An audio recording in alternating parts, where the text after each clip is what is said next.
grab a popcorn if you may. If it's dinner you are in front, that's in front of you, it's all the same. A cup of coffee, a cup of tea, wherever the weather may be in your side, get them and sit tight, everyone. We're about to get talking, but before we get talking, here are some of your political roundup stories.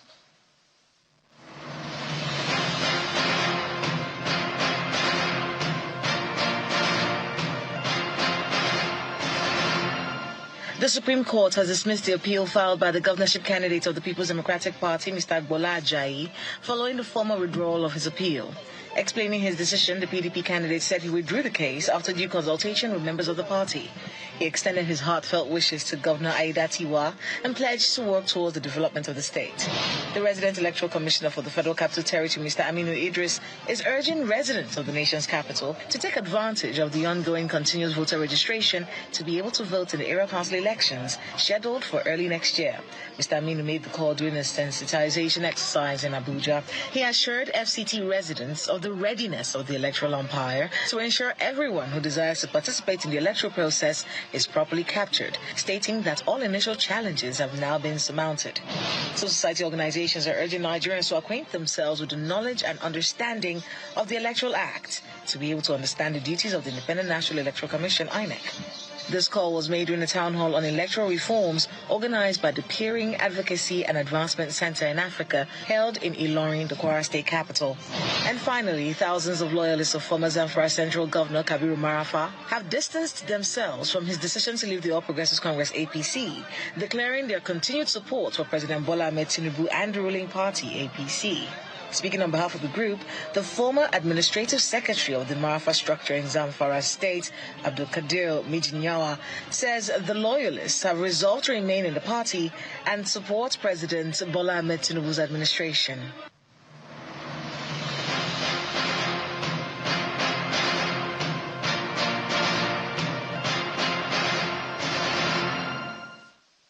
Thank you so much, everyone, for staying with us. So let's bring you the biggest news as far as Nigeria's politics is concerned today.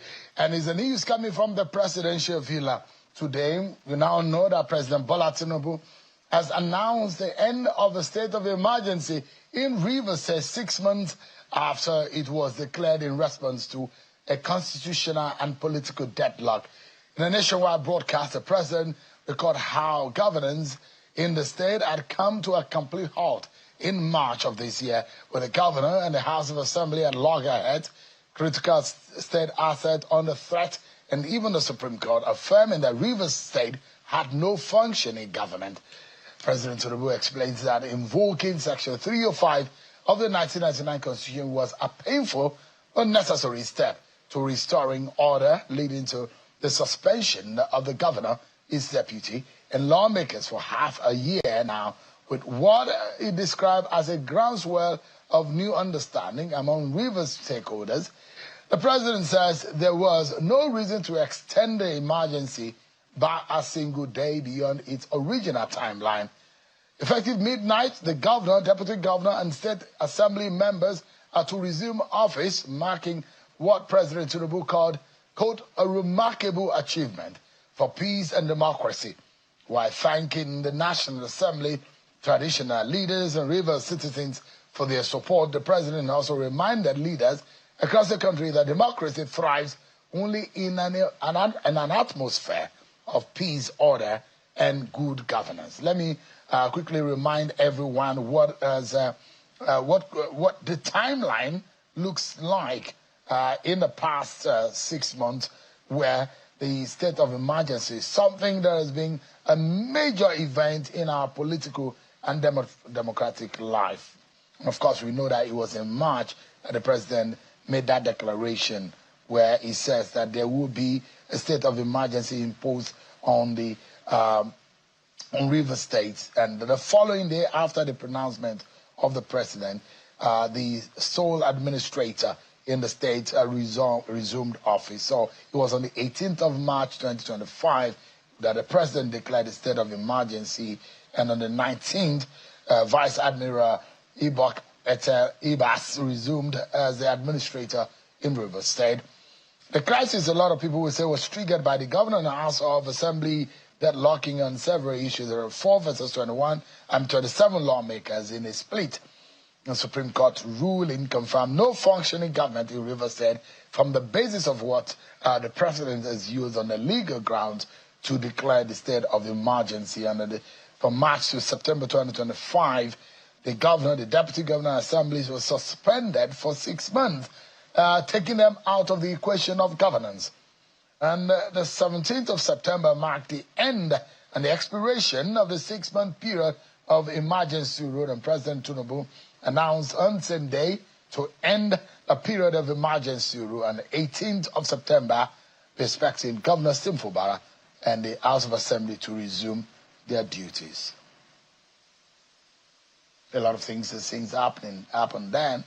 Vice Admiral Ibas is taking over in so many areas, conducted local council elections, started projects, presented budget, faced a lot of scrutiny. But legally speaking, what lessons have we learned? Would these be the end of the acrimony that we have seen in Rivers politics? Because it was the acrimonious politics that has led to the emergency rule, and the president said that has saved that state. Let me bring in quickly tonight to give us an insight, Mr. Liberos Oshoma, who is a lawyer and a public affairs commentator, is live for us virtually from Lagos. Thank you so much, Mr. Oshoma, for joining us tonight on the program. Thank you, Shehu. Would you say legally, constitutionally speaking, that we have learned any lesson from all of this? I do not, legally speaking, we have not learned any lesson. And I say we have not learned any lesson because one would have expected that before now, that at least the suits between the PDP governors and the federal government on the determination of Section 305 of the Constitution on whether when a state of emergency is declared, that the president has the right to vacate a democratically elected government, especially considering subsection 4 of that Section 305. If the Supreme Court had decided that one way or the other, it would have been very convenient for us to say that we have learned, legally we have learned a lesson because the law is what the court says it is. But unfortunately, that matter has been warehoused in courts, and if possible, it might become an academic exercise. So we have learned nothing. And considering the president's statement also, directed at political leaders and governors that democracies thrive under atmosphere of peace and security, one would have expected that statement should be directed especially at the president himself, because really insecurity in Nigeria today requires that we declare a state of emergency on insecurity. And truly, prosperity will thrive in a more peaceful Nigeria. So we have really not learned anything, legally speaking, because we still have this debate. Is it legal? Is it otherwise? Even though the law spells out that the president has the powers to so do. But there is a lacuna that the law has not been able to answer. The court has not been able to answer whether you can vacate democratically elected government. Because in the case of Plateau, remember, the suspended Attorney General went to court, and the Supreme Court heard that he lacks the local standing because the then military administrator, raised a preliminary objection that having been suspended, that he can no longer come to court as an Attorney General. And the court so heard that upholding that preliminary objection, that truly, if you have been suspended. So the court really didn't go into the meat of that case. And so this also, someday also we're going to have, such scenario, and then lawyers, senior advocates will be back on the burner debating the propriety or otherwise, whether the government has the power, and maybe the shoe might be on the other foot, And so that's why I said, to answer your question directly, we are really not learned anything. So I asked that question because legally speaking, like you mentioned, it could be an academic matter, because I don't know whether the Supreme Court or the other courts will go ahead, because they meet the rest may have disappeared, and what exactly... The action has been concluded. Absolutely. So what exactly would the court be sitting on when the dispute has eventually evaporated? Now, the question here is, we will continue to debate it. The question again will be, can the president sit actually in a very critical oil-rich state like Rivers and look as things really fall apart? Does the president have power to declare a state of emergency? Does he have emergency power rule? Emergency rule power, if, for example, is health or security related, when things were burning and the violence erupted, should we have allowed the president to allow people to be killed? Are we privy to security reports in Rivers State? The president says he has the moral duty to be able to protect the country and is backed with relevant constitutional. So there's going to be a lot of debate in any case. But when the president said, look, the peace that we have seen in Rivers State is because of the emergency rule. Do you agree with him? I do not agree. I do not agree that it is the emergency rule that had led to the peace that we are seeing in Rivers State. Politicians have their way of doing things in Nigeria. Politics will always take the top burner in as far as democracy is concerned in Nigeria. Considering the brand of politics that we play, politics will always take the center stage. So there will always be agreement and disagreement. And for me, this is very instructive. What has happened in Rivers State also should be a pointer to our state high court judges. This idea of pandering to the government in power at the state level, once the governor is in power, the courts will not, have the effrontery to deliver judgment against that government. And we also see it play out at the national level where courts, will pander to the whims and caprices of the government at the center. So this crisis really, if the courts in Rivers State, especially the high courts in Rivers State, had been up and doing, and you have fearless judges that would be able to look the governor in the eye to say, Mr. Governor, we disagree with this step that you have taken. All of this issue of declaring a state of emergency wouldn't have even arisen, and the issue of the state of emergency, bringing peace to Rivers State, would not today will not be a statement that will be made, because if you remember, I consistently had shouted and argued until the Supreme Court agreed that Section 109 is not self-executory. There's this argument that Section 109 is self-executory, and then we now started standing law on its head that a man stole simply because the law says the penalty for stealing is 12 years imprisonment. Then there is no need to try such a person in court, or that, once you commit murder, simply because the penalty is death, then you must immediately be killed, without the pronouncement of the court. And then you have courts in Rivers State supporting that position that there is no need for the court determination of whether those members who defected or otherwise, their seats are vacant.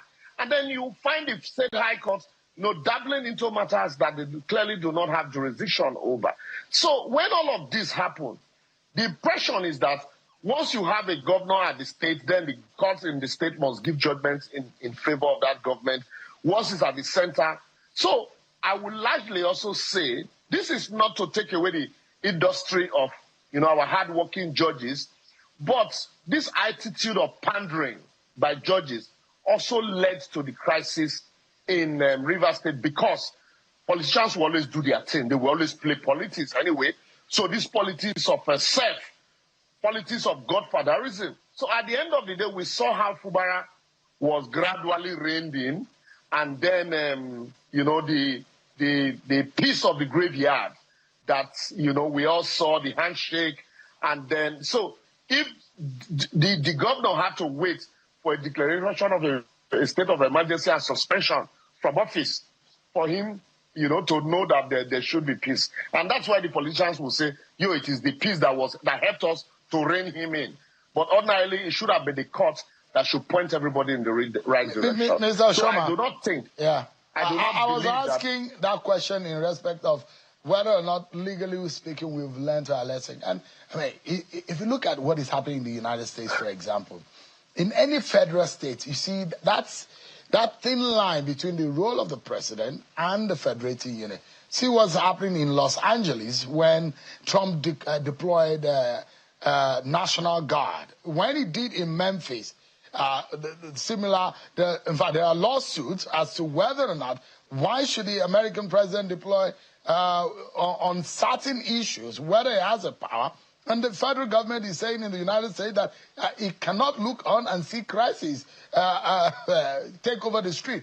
Look at what is happening in Washington, D.C. He said he wants to take violence and criminality off the streets of Washington, D.C., deploying a National Guard. So the role and the responsibility of the man who is at the helm of affairs of the country and looking on when crises erupt in a state. But politically, I've asked you the legal question, politically speaking, as our politicians, have they learned any lesson? Do you think this could be a deterrent to see that if this has happened before, another president could do it? If you misbehave in your state or politician, take the people for granted, and the point that they allow violence to erupt in their state, it could be the precedents that have happened now, and it could replay itself. Could it be a lesson, politically speaking? Let me first and foremost answer the question starting from the American angle. Yeah, that has been my point, really, Sheon. Remember, when the day the state of emergency was declared, you and I were on this program, and I said, constitutionally, the president can declare a state of emergency in Rivers without having to sack the duly elected, government in that state because he was elected, with those government. But the question here is simple. You can still deploy, police to the state to maintain peace. You can deploy the DSS. You can deploy the army. They have been in Rivers in perpetuity. You can deploy them to those states to maintain peace without having to sack the democratically elected government. And then having to come to the politician, I do not think that the politicians have learned anything. Yeah, because today we've seen it happen in a PDP state because you have, a former governor who has one leg in PDP, one leg in APC. And so, to that extent, it is easy. The crisis in Rivers State is also not different from the crisis, that we see across board politically. It's just that of Rivers State, was so heightened to the extent that you have House of Assembly members that the governor did not allow to sit. In fact, at some point, he claimed that he could only recognize them, by virtue of his green biro. And so that's one would have expected that if this had happened in an APC state, for example, where you have this seemingly crisis between the House of Assembly and the governor, one would have expected that if we see that and then we see a state of emergency, that's when I would say, yes, truly, there's fairness across board. But I do not think that the politicians have learned anything from what had happened in Rivers State, because if at all, sorry, quickly, Sheon, if at all, we saw it happen in Plateau State, we saw it happen in Ekiti State, and then the way it was going, it was obvious that it was going to happen in Rivers. One would have expected that all the parties concerned would shake their sword, but they walk right into it. And so power really corrupt, and absolute power they say corrupt, absolutely. Well, we need to move quickly to some other issues on the program that we have, but there's one person that I would like to hear our voice in all this matter. She's a Rivers daughter, a former commissioner in Rivers State, and a former head of the NDDC, Ms. Ibim Seminitari, who is live for us also virtually. She's a stakeholder in the Rivers affairs. Perhaps she has a side on this matter, but it's good to see you on the program. Thank you so much for joining us. The see you, statement of the Good president evening. today, how does it come to you? It's been a 6 month of back and forth over these this emergency rule in your dear state of Rivers. Well, I think first is that it's a breath of fresh air. As a Rivers daughter, it feels good to have my state back. So I guess midnight tonight, I would feel like a Rivers woman again. I jokingly say before now I was a member of state of emergency, but now I'm from Rivers State, starting from midnight. But just to say that it is gratifying. It's something that I think there's relief. I mean, all over Rivers State, you can feel it's palpable. The people are happy. The people are excited. The people are glad that things are hopefully getting back to normal. It didn't feel good being the only state in an entire federation that didn't have its democratically elected governor. It didn't feel good, and I'm sure that most Rivers people feel the same way. I know that if we are to pass the blame, it will go around the room and everyone will have his share, either for the governor or for his opponent. But politically speaking, as Rivers and its people learned his lesson? Well, when you say have Rivers and its people learned the lesson, I think that perhaps the people have been treated with a short shrift. I think that it might be unfair to the people. I don't know if the people are not just pawns in this matter, but I guess that lessons probably have been learnt across board. But, so the reason why I'm asking is I sounded like a broken record when I kept asking every Rivers son or daughter who appeared in this program that are there no elders in Rivers State? This was months before, and in fact, you know what I did? I listed names of Rivers people that could salvage the situation, come into the fray, and help until this happened. So that's the reason why I'm asking. The people of because the state of emergency is not due to a natural cause, it's not due to any disaster, it's due to political disaster. I like the word. Self-inflicted. I think that people spoke, and I think that people tried to come into the fray.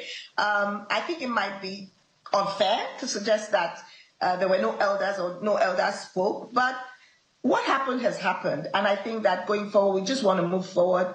Again, perhaps lessons have been learned across board. What is critical is that the people of Rivers State deserve to have governance, deserve to have development, deserve to enjoy the fruits of democracy just like every other state. And that, for me, is what is critical at this time. Well, in all of this, you've been in public service, you've been a politician, and I know that at some point you've been on this side, you've been on that side. I mean, you know that I've covered elections in your state. Politics election in Rivers State is like going to war. The people have bore the brunt in all of this. If you are to take a step backwards to reflect into the new season that Rivers State will be walking into, what warning would you be giving if we talk about politics and governance in Rivers State? To everyone, politicians? I think what I would say to everyone is that we must get to that point where we remember that it should be about the people, and we put the people of Rivers State first. And we put Rivers State first. And yes, politics can be volatile, not just in Rivers State, across this country. And I know states that have probably had it worse. But what is critical is that whoever and everyone, especially those who are politicians and who say they want to serve the people, must then put the people of Rivers State first. We must, if two brothers fight, and a stranger will inherit their father's house. Right, that sounds like a proverb, but then it's weighty and full of some wisdom there. Ibim Seminitari, former Commissioner for Information in Rivers State and former head of the NDDC. Thank you so much indeed for your time tonight. Go get some rest, sleep, wake up to another season you said you were expecting in Rivers State. Thank you so much, my friend Libero Soshoma, a lawyer, giving us a legal perspective to all of this matter. Thank you so much indeed, both of you. Thank you, Sean. I'm excited to hear there is a possibility of 21 million jobs.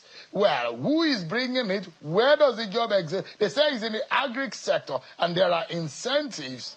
I'm excited when I hear some of these things, but we need to probe it. When government says things, you need to cautiously address it. We'll be looking at the Tinubu's 21 million jobs, and the Minister of Agric will be talking to us tonight on the program. That's after this break. Join us again.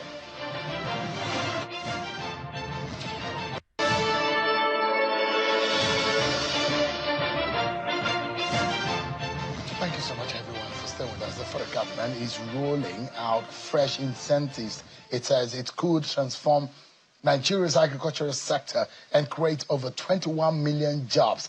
The Vice President, Senator Kashim Shettima, unveiled what has been the plan at the FAO's hand-in-hand investment forum in Abuja, stressing that hunger remains the great equalizer of society. The measures include reforms of irrigation, land registration, agricultural credit, and large-scale mechanization.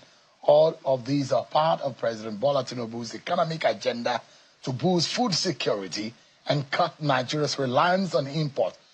Vice President Shettima has assured investors that the country is open for business, pledging that Nigeria's vast arable land and untapped irrigation capacity will be harnessed to drive productivity and wealth creation in rural communities. But farmers and stakeholders are urging government to match words with action.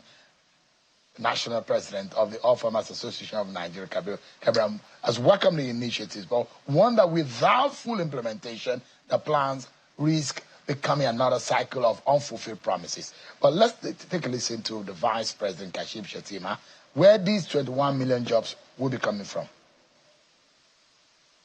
We have re-engineered the enabling environment to attract and sustain capital by reforming policies and regulations, improving the ease of doing business through single-window platforms for land registration, strengthening our investment promotion agencies, and deepening public-private partnerships to deliver critical infrastructure. At the top of these interventions stands our National Development Plan 2021 to 2025, which has set forth ambitious but achievable targets. This blueprint seeks to lift 35 million Nigerians out of poverty, to create 21 million full-time jobs in rural and agrarian communities, and to secure national food and nutrition sufficiency through deliberate and strategic investments in agriculture.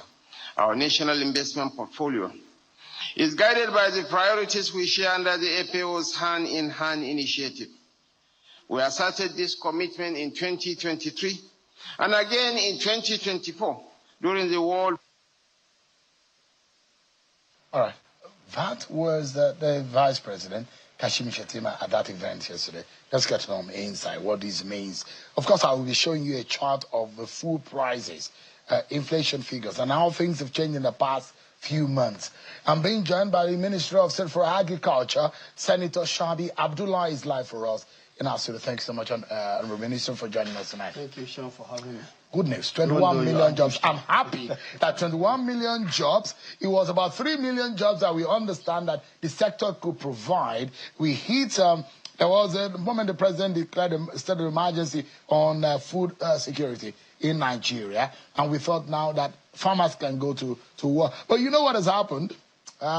Opening importation of some food items has really caused some trouble for some local farmers and food sellers who think that now their food products that they have in the market is going to be impacted because some of the imported food are even lesser in price to the locally made one.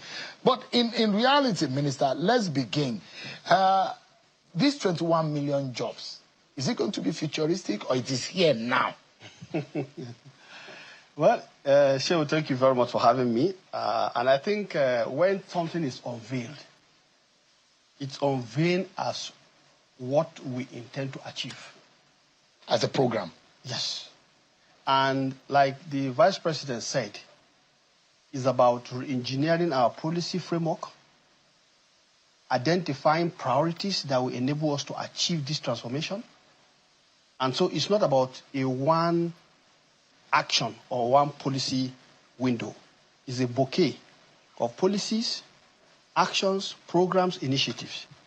And he has given you insight into some of these things. And so I think the bottom line is we're looking at what we can achieve. And with all of the actions being planned systematically and in an integrative way, we are convinced beyond reasonable doubt we can begin to roll in this number, because we believe with what we have as a nation, if we get it right, the number of businesses, the number of entrepreneurs who can develop in the agribusiness sector itself is what we are looking at.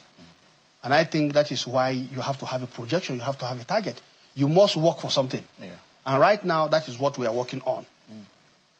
So I know that the president, and I'm privy to some agreement that have been entered, especially in Brazil. A lot of investment has been agreed on. In fact, what I'm hearing that is going to happen in Ogun State, for example, is going to be massive. And how we are going to take advantage of the opportunity. Maybe it was good that we are experiencing food shortage at some point. It makes us to start thinking how we can homegrown and feed ourselves and be food sufficient enough to be able to feed ourselves. But these 21 million jobs, and I want people, because there are millions of people who don't have jobs. And so when I hear things that can benefit Nigerians, I'm asking questions on how people can tap into it. Where can people be able to tap into these opportunities? These 21 million jobs, where are they? Is it in horticulturing? Is it in food selling? Is it in direct farming? Or what exactly? Explain to us how Nigerians will be able to tap into this. Okay, let's look at it this way. Nigeria is blessed with 73 million hectares of arable land with a lot of water bodies. The practice has been, we do rainy season, dry season comes in, we go into cultural celebration, all kinds of festivals, and only a few people, a pocket of people, are involved in doing dry season farming or irrigation. Now, the Federal Ministry of Agriculture, based on the vision of President Bola Ahmed Tinubu, is saying, wait a minute, we cannot sustain this kind of system because it will not enable us to feed our people. So what we have evolved now is we are promoting all year-round farming, a situation where we have 12 months. We have some commodities that we'll be able to plant and harvest in maybe 60 days, some in 90 days. And we are saying that is 2 months, 3 months, depending on the various kind of crops or commodities. So we want people to take advantage of what we have as water resources, for example, and that is why he's talking about the irrigation. And where we're able to tap into these irrigation facilities, it means people will be able to have almost 3 cycles or even in some instances 4 cycles.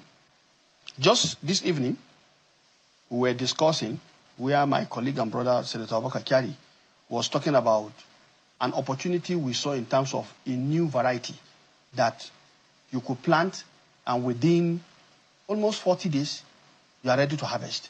Now, if you have such kind of varieties, it means you'll be able to even do 4 times. So these are the opportunities we are looking at. And in the past, our agriculture was dependent on rudimentary, what did they call it, farm implements. Now we are looking at mechanization. And that's why the Vice President was also talking about mechanization. And if you remove the drudgery in agriculture through massive mechanization, as we are currently planning, definitely these jobs will come in. Because those who are going to man the mechanization equipment, that is a pocket of job. Those who are going to be involved, for example, in maintenance of this mechanization equipment, these are different set of people. Then the farmland itself, when it is massively opened, mark you, we also have NALDA, for example.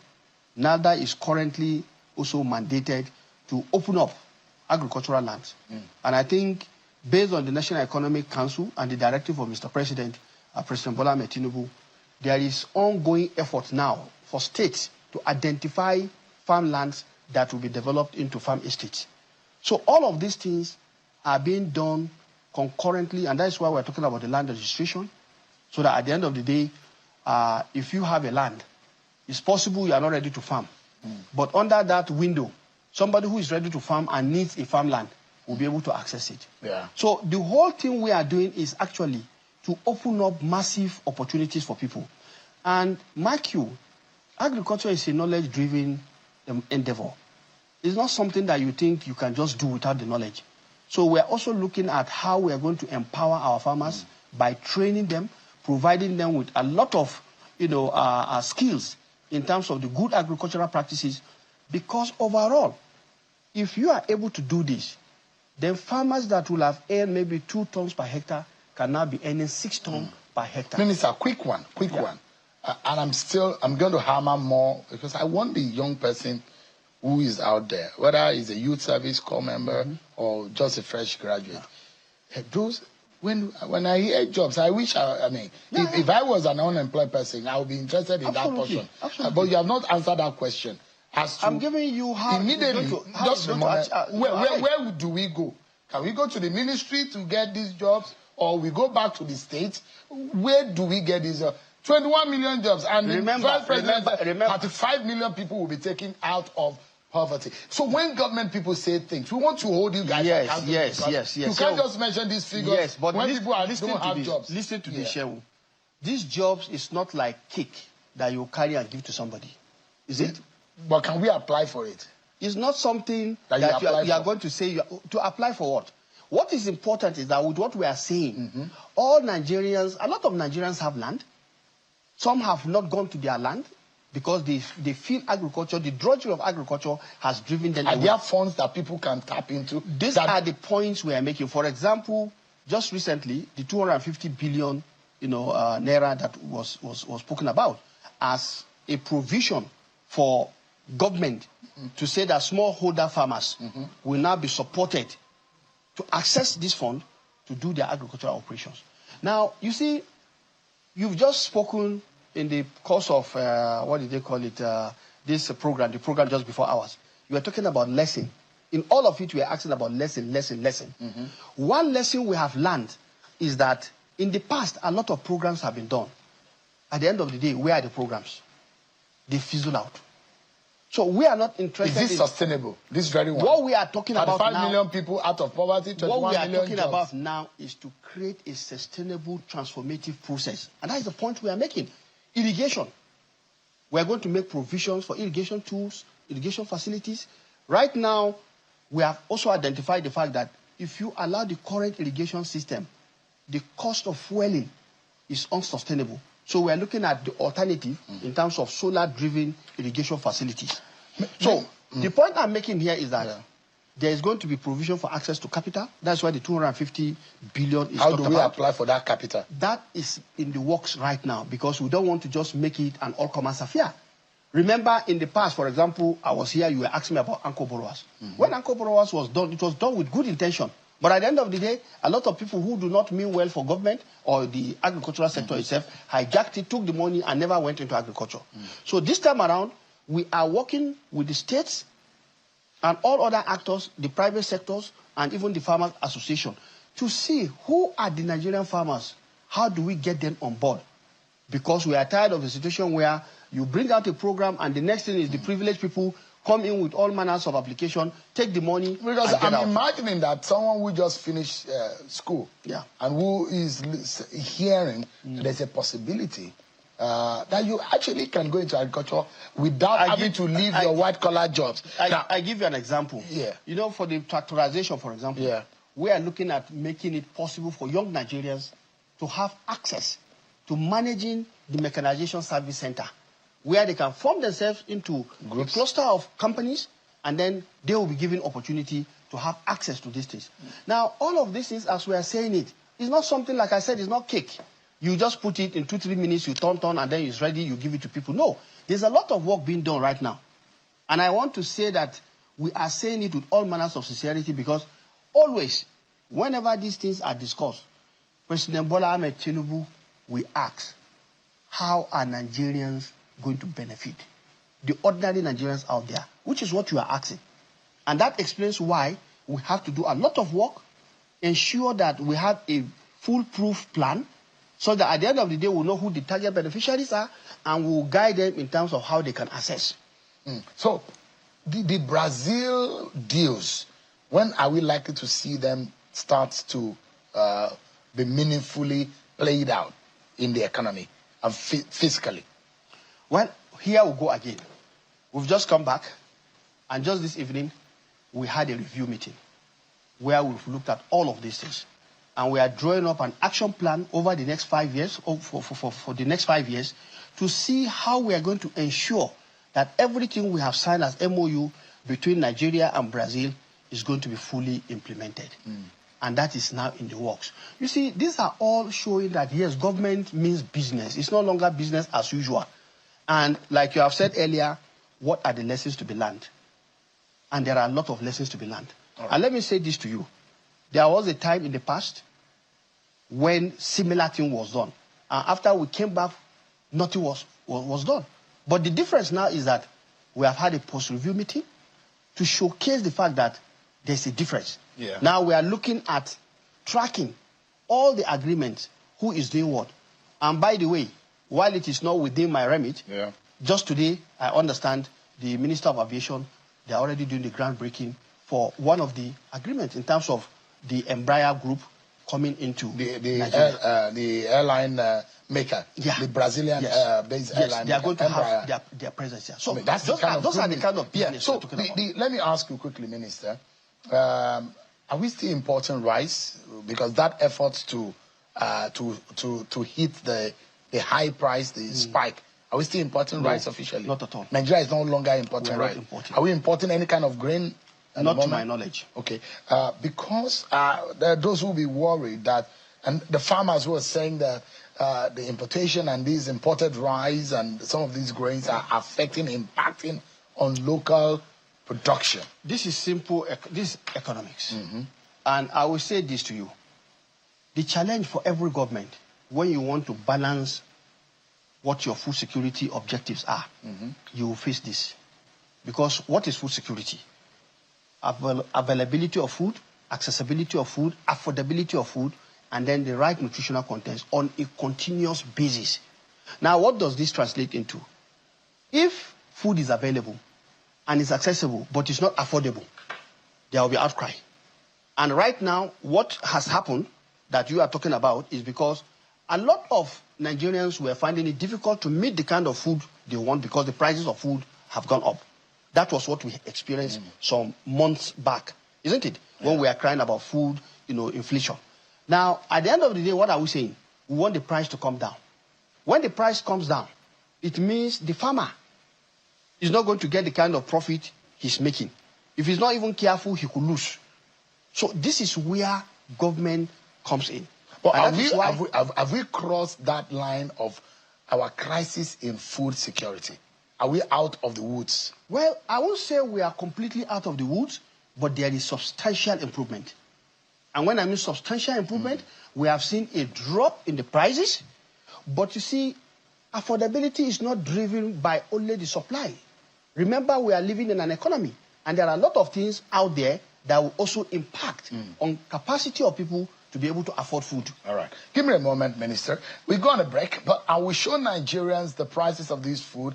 Yes, a lot of them have crashed compared to, I'll take you back to 2023, 2024, where things spiked, and now the prices that have eased up. We'll be right back after this break, everyone.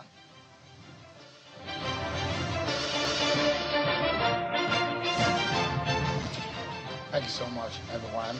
At the home stretch now, a conversation with the Minister of State for Agric, Senator Shabi Abdullahi, with us on the program. Thanks so much, Senator. We're having issues because at some point our storage was being said to be depleted. Now, are we okay now, fairly? Would you say we are okay? Well, we are not out of the woods, but we are okay. Yeah, but we are not still sufficient. Well, we can't say we are sufficient. Yeah, of course, when you say sufficiency is a matter of determining what you have on ground. In terms of availability of food in the country, I think we are not doing bad. But the affordability is still not there. And this is a function of so many things in terms of the economy. Like I said, it's beyond the question of the agricultural sector. Because how people make money to be able to come and buy food is not dependent on the agricultural sector. It's dependent on the entire macroeconomy. By this time last year, when the president said we are declared state of emergency on food insecurity, we are not in the same level. No, we are not in the same level. Definitely there is substantial. Have we been able to store up? Yeah, we are in the process. But we don't still have as much in storage. Well, if you say as much, you know, the question of what you have in your storage is a matter of national security. Because it's strategic. It's national food reserve. So it's not always good for you to come out and say, oh, this is, because it has its own implication also. So, but how long do you think it will take us for us to be sufficient? To be able to say, we do not, even for rice, for example. It is a function of if we are able to get our production system transformed, just like the Vice President was trying to describe. But I thought that your government has a plan. Yes, we have when a plan. We could say that we can beat our chest and say we're not reliant on any importation of our major we are looking foods. at a 5-year trajectory now. Okay. Based on the development plan, where we are able to transform our agricultural system. Remember, we have this program, Green Imperative Project with Brazil, which is designed to reduce production cost. Because one of the things we have not been talking about is how much are farmers spending when they produce per hectare. Now, it is always high. And so you have to help farmers to reduce that cost. Okay? And when they do, then it will translate into lower cost also by the time their produce gets to the market. Minister, let's close the program on this note. I'd like to show our viewers the picture of some of the commodity and their prices. When President Bola Tinubu, the month he got into office, in May 2023, what are the prices? This time last year, what are the prices? Things spiked and were so bad. And now, what are they? So if you look at them, the ones in the red was in 2023, May 2023, where rice was 35,000. In September of 2024, it went as high as 96,000. Averagely, the price of rice, 50 kg, is about 70,000. You look at brown beans, 50 kg, 30,000 naira. As of May 2023, when President Bola Tinubu got into office, it went as high as 137,000 naira, about 6 or 7 times more. It's gone down to 65,000 naira, brown rice, averagely.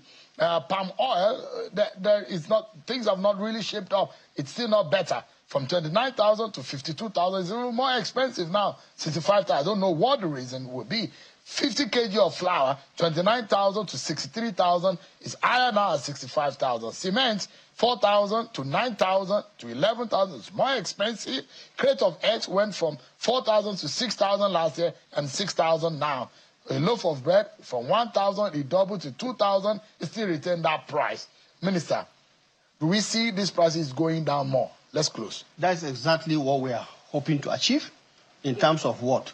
Some of these things, there are also artificial, bad behavior in the market, where some people are actually creating that situation where this is happening. For example, when you look at, our marketers, when they are transporting agricultural produce, we have done a study and we have seen that sometimes they even spend far more than what they are carrying by the time they get to their destination, which means they will pass all these costs also to the market.